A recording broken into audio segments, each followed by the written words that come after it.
Thank you, Ben. Well, let's move on to another aspect of this, domestic abuse. People not attacked by strangers, but by people they know, often in their own homes. And the figures are stark. Right now, around 20% of all crime recorded in our region is connected to domestic abuse. And of those, 8 in 10 involve violence.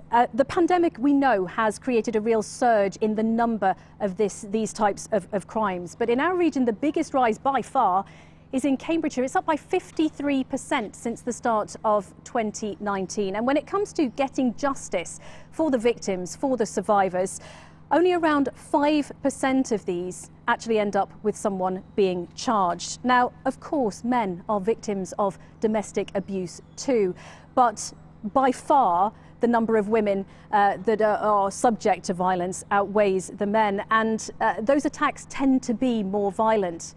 Our reporter Theo Chicumba has been to meet one woman in Bedfordshire who did get justice. She is now helping others, and you may find some aspects of her story distressing. People like myself may have suffered abuse in childhood, are more likely to be abused or to become an abuser. Meet Jasmine from Bedfordshire. After having challenging relationships as a child, she went on to experience abuse in her adult relationship.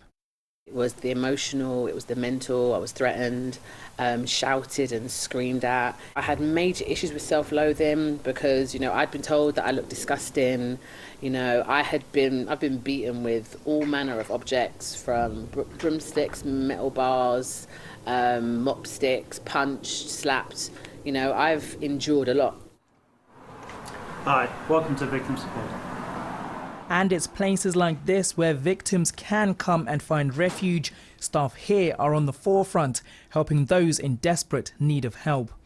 Over the lockdown period, our referral numbers went through the roof because people were inside and, you know, couldn't go out, and as a result domestic violence definitely increased. It's a real challenge, but we're committed as an organisation, as a team, to provide that support and make sure, as I say, we're working with the victim to provide that voice and to provide that advocacy.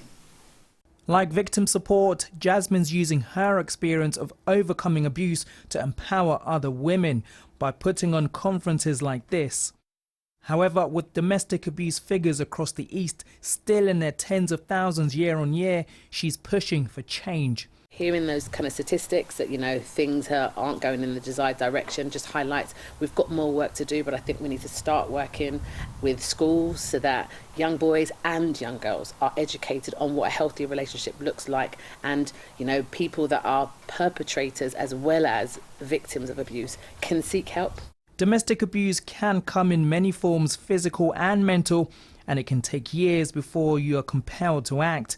But charities like Victim Support say spaces like this are here to help for those who need it and urge more of us to come forward for support. Theo Chicumba, BBC East, Bedfordshire.